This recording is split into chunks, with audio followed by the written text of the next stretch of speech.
Srimati talking to Rachel Elnaugh, and Rachel has just asked me about the book that I'm writing. So you were wondering what it is I'm engaged with, because it would help inform this branding process that we're talking about. And just to pick you up on that, you should say, "Hi, this is Srimati, and I'm here talking to Rachel Elnaugh," because we've agreed that it would be very powerful for you to have a one-word name like Madonna, like Kylie. So can you see how that would be more powerful? And it's interesting, when I had my videos with Nick, that's precisely what I did. And it's because I was at this conference yesterday with business people, I felt I needed to be Srimati Edgecombe, and it spilled over into my talk with you today. So, but normally I do just use the one name. So that's good. And I think the interesting thing, before we start talking about your book, is that you look very normal. Yes. Because when people have this circle of reputation, when people have never met you, have you heard about Srimati? There's this lady Srimati. Oh, I've heard of her. They will have an expectation about what you're going to be like, and they're going to think clanking crystals, orange with a rose or something, and then you come and you're totally normal. And I don't mean that in a disrespectful way, but you don't look odd. Well, it's so great. That's the interesting juxtaposition, and that's quite fun for you to have that sort of expectation that you totally.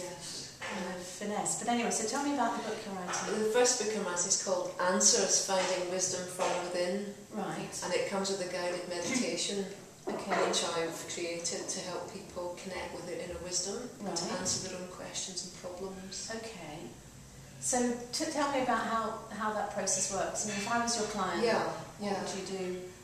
Well, when I'm with a client, I always start by guiding a bit of meditation, maybe 5 to 10 minutes. And I find that it bypasses all the surface stuff and all the head stuff, and connects people with their deeper truths immediately, so that when we're talking on that level, and also I'm much more tuned in with them by the time I'm done. And so the answers that come, the solutions that come, they come from deep within, rather than do people come up with their own solutions, or is this your intuition saying, I'm feeling you should...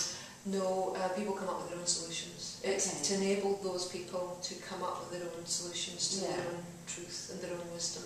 I mean, obviously I can sense things and facilitate that process, but it is about them essentially coming up with their own truth. I mean, I can tell if they are resonating with that authenticity, or with this, they're still caught up in some surface shoulds and oughts or whatever, and I can point that out and help them come to that truth. Tell me about some of the people you've helped and any transformations that you've achieved. What's your kind of biggest success story, perhaps?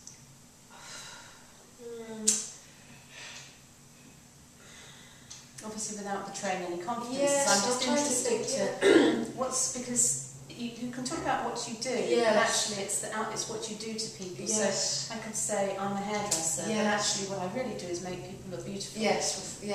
Okay, well there's a lovely client I have who I've worked with for quite a while, and she's very successful, very wealthy, and very busy, and she was looking for love as one thing. But she wasn't just looking for love. Initially, I think she was looking to love herself and love her life. And then actually she did find love also. She did find a partner. But I think more than that, she found herself, and she found balance, and she found self-love, and she found happiness. She had all this sort of superficial things of happiness, you know, in terms of, you know, plenty of material support and all the rest of it, but she had inner poverty. And that was something that that I addressed, and I actually do seem to have quite a lot of connections with wealthier people who are successful in their own right, but they've got that inner poverty, and they just don't have that access to their heart and soul, and they haven't got that real deep self-esteem, which just makes us happy. That's interesting, actually, inner poverty. There's an interesting term, and very marketable. And I know it sounds quite negative, but I think it's actually very, very current. And that's another interesting thing with, you can start to own phrases. So you know, when you're the author of X, so like the chicken soup guy, yes. Jack Canfield, yes. he's the chicken soup author. Yes. So everyone has, so chicken soup is his 2 words, yes. you know. Yes. So that can, if you become famous for a book or a theme. Yes. So something to do with inner poverty or overcoming it. Yeah. Yeah. Yes. I That think that has, is actually a very interesting thing you've hit on, because a book about inner poverty, so it could be outer wealth or inner riches, perhaps. Not but quite the same. But the thing, if you want to transform people, it's actually quite interesting to kind of mix to actually go at it from the negative for what you're trying to cure. Sure, yes, because people say pain relief, don't they? Cure your headache. Yeah. So cure your inner poverty. Yeah. Kind of thing. Yeah. It's a bit like credit cards.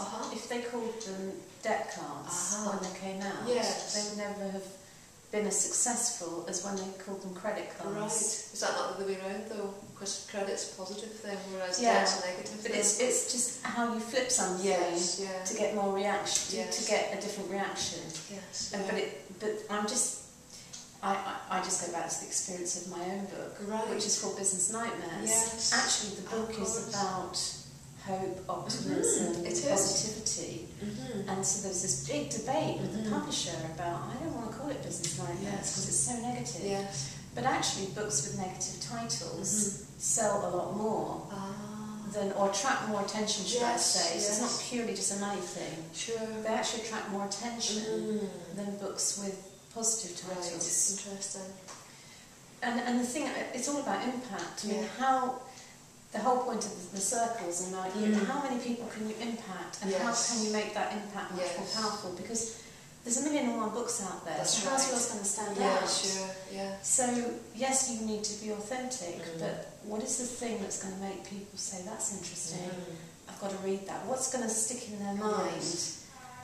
And it's like Muhammad Yunus, A World Without Poverty. Yes. And this idea of the Western world, we think we're very wealthy, and we almost look down on third world countries because they're poor and we're wealthy.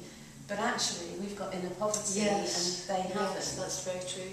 Yes. So it's an interesting thing. Good. Well, thank you for eliciting that from me.